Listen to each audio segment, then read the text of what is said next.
នេះហាមិនមែនជា computer ហើយក៏មិនមែនជា tablet ដែរគឺជា portable monitor ដែលជាឧបករណ៍សម្រាប់បង្ហាញដើម្បីភ្ជាប់ទៅជាមួយនឹង computer ឬក៏ទូរស័ព្ទដៃយើងសាកសម័យមើលពេលដែលយើងនៅផ្ទះយើងប្រើប្រាស់ monitor បន្ថែមដើម្បីឃើញអេក្រង់2 3យ៉ាងទៅ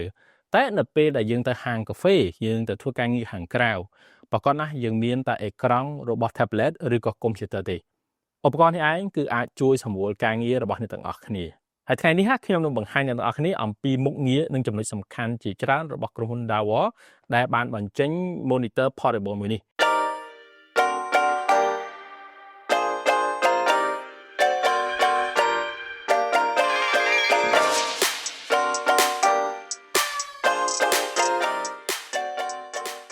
យើងផ្ដើមចេញអំពីស៊េរីរបស់ monitor នេះគឺមាន3ស៊េរីបច្ចុប្បន្ននៅក្នុងប្រទេសកម្ពុជារបស់យើងមាន touch screen មានអត់ touch screen ហើយនិង dual monitor គឺមាន monitor 2ជាប់គ្នាតែម្ដងនិងដៃខ្ញុំនេះគឺប្រភេទ touch screen ហើយ touch screen នេះគឺវាដំណើរការនៅពេលដែលយើងភ្ជាប់ Type C ទៅកាន់ឧបករណ៍ដែលវាដំណើរការ touch screen មិនថាទូរស័ព្ទដៃមិនថា Mac ឬក៏ Windows នោះទេខ្ញុំឃើញដំណើរការនៅលើ Windows គឺល្អមែនទែនចំណែកឯនៅលើ Mac វិញគឺវាបានតែដំណើរការនៅក្នុងការ touch ឧបករណ៍មួយនេះនិយាយទៅគឺស្ដើងមែនទែនកម្រាស់ប្រហែល iPhone 12 របស់ខ្ញុំហើយរូបរាងរបស់វាគឺ slim យោតែមែនទែនវាមានផ្នែកកម្រាស់ខាងក្រោមដែលភ្ជាប់មកជាមួយនឹង USB Type C ចំនួន3គ្រាប់ហើយជាមួយនឹង mini HDMI ជាប្រភេទ HDMI ខ្នាតតូចមិនបាច់បារម្ភទេគេភ្ជាប់មកជាមួយនឹងខ្សែដែលធ្វើការភ្ជាប់ជាមួយនឹង mini HDMI អាតូចនេះតែកាន់ HDMI អាធំរបស់យើងអញ្ចឹងភ្ជាប់មួយកុំព្យូទ័រក៏បានភ្ជាប់ជាមួយនឹងឧបករណ៍ផ្សេងៗក៏បានដែរពេលដែលយើងភ្ជាប់ជាមួយនឹងឧបករណ៍ HDMI យើងត្រូវការប្រើប្រាស់ power មួយទៀតដើម្បីប្រើប្រាស់អញ្ចឹងអ្នកទាំងអស់គ្នាអាចភ្ជាប់ជាមួយនឹងភ្លើងក៏បាន power bank ក៏បានវាអត់ស៊ីជាច្រើនប្រហែលទេហើយវាជាចំណុចល្អមួយដែរដាក់ power bank ដាក់អីចឹងទៅដើរតែបើសិនបើអ្នកទាំងអស់គ្នាមានភ្ជាប់ជាមួយនឹង Type C ឧទាហរណ៍ថា MacBook ឬក៏ computer របស់យើង Type C ដល់តែ Type C មកគ្រាប់ហ្នឹងទៅគឺវាដើរស្វ័យប្រវត្តិតែម្ដងនៅផ្នែកមួយខាងទៀតនៃឧបករណ៍នេះមានប៊ូតុងសម្រាប់បញ្ជាដែលគេធ្វើរៀងក្រិតប៊ូតុងយើងអាចចុចឡើងចុះក៏បានពេលដែលយើងចុចវានឹងបង្ហាញផ្ទាំង touch screen ដើម្បីកំណត់នៅកម្រិតពន្លឺនិងការកំណត់ផ្សេងៗរបស់ monitor portable មួយនេះវាក៏មានរុនសម្រាប់ភ្ជាប់ទៅជាមួយ speaker ដែរព្រោះពេលដែលយើងដោតជាមួយនឹង HDMI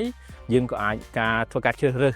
output សំឡេងហ្នឹងនៅក្នុង monitor នេះដែរតែវាជា monitor ខ្នាតតូចអញ្ចឹង speaker របស់វាមិនស្រួលចាញ់ទូរស័ព្ទដៃឬក៏ computer យើងទៀតចំណុចពិសេសគឺវាមាន mount នៅខាងក្រោយសម្រាប់យើងភ្ជាប់ជាមួយនឹង arm ក៏បានដែរហើយនេះគឺជាចំណុចបន្ថែមមួយដែរនៅក្នុងកញ្ចប់ដែលគេដាក់មកមានខ្សែគ្រប់ស៊េរីរបស់គេគឺដូចជា USB Type C USB Type A ខ្សែ HDMI ហើយជាមួយនឹងដុំដើម្បីដកភ្លើងមួយទៀតហើយក្រៅពីនោះគឺវាមាន cover មកស្រាប់ cover នេះគឺវាប្រើដែកឆក់ស្អិតបានល្អមែនទែនហើយវាដើរតួនាទីជាចន្ទល់មួយសម្រាប់ទប់ដើម្បីយើង stand monitor នេះផងដែរយើងក៏អាចដកចេញហើយបើយើងដកចេញមក monitor នេះមិនបាច់និយាយទេគឺស្ដើងមែនទែនកម្រាស់ប្រហែល iPhone របស់ខ្ញុំស្ទើរតែស្ដើងជាងផងទំហំកប់ចិត្តរបស់ monitor នេះគឺ 15.6 Full HD ផ្ទាំងបង្ហាញ panel របស់វាគឺគេប្រើ IPS ដែលរត់ល្បឿន 60Hz ចំណែកទម្ងន់របស់វា950ក្រាមជិត1គីឡូបើយើងថែមសំបកទៀត1គីឡូត្រឹម1គីឡូតិចតួចតែម្ដងអញ្ចឹងវាងាយស្រួលសម្រាប់យើងដាក់ក្នុងកាតាបដើម្បីធ្វើការងារខាងក្រៅសម្រាប់ខ្ញុំគឺខ្ញុំដាក់កុំព្យូទ័រមួយចំហៀងយើងដាក់នឹងមួយចំហៀងទៅគឺសមល្មមតែម្ដងតែពិតមែនតើខ្ញុំរកអានេះយូរហើយសម្រាប់ធ្វើការងារខាងក្រៅព្រោះម្ដងម្កាលយើងធ្វើការងារនៅផ្ទះ stress ដែរអញ្ចឹងបើយើងធ្វើការងារខាងក្រៅវាអាចជួយសម្រួលយើងបានច្រើនមែនតើវាល្អមែនតើនៅពេលដែលយើងដាក់ laptop ទៅខាងក្រៅហើយពិបាក screen ព្រោះយើងធ្លាប់ប្រើ monitor 2 3អញ្ចឹងទៅអានេះគឺជួយយើងបានច្រើនហើយចំណុចពិសេសមួយទៀតនៅពេលដែលខ្ញុំភ្ជាប់ជាមួយនឹងទូរស័ព្ទដៃប្រសិនបើទូរស័ព្ទដៃរបស់យើងដំណើរការនៅក្នុងការ extend ឬក៏គេហៅថា desktop mode ល្អមែនតើដូចខ្ញុំអញ្ចឹងខ្ញុំភ្ជាប់ជាមួយនឹង Pixel យើងធ្វើការលេង game នៅលើ monitor នេះតែម្ដងដោយសារតែវា touch screen អញ្ចឹងជាតិរបស់គេដែរ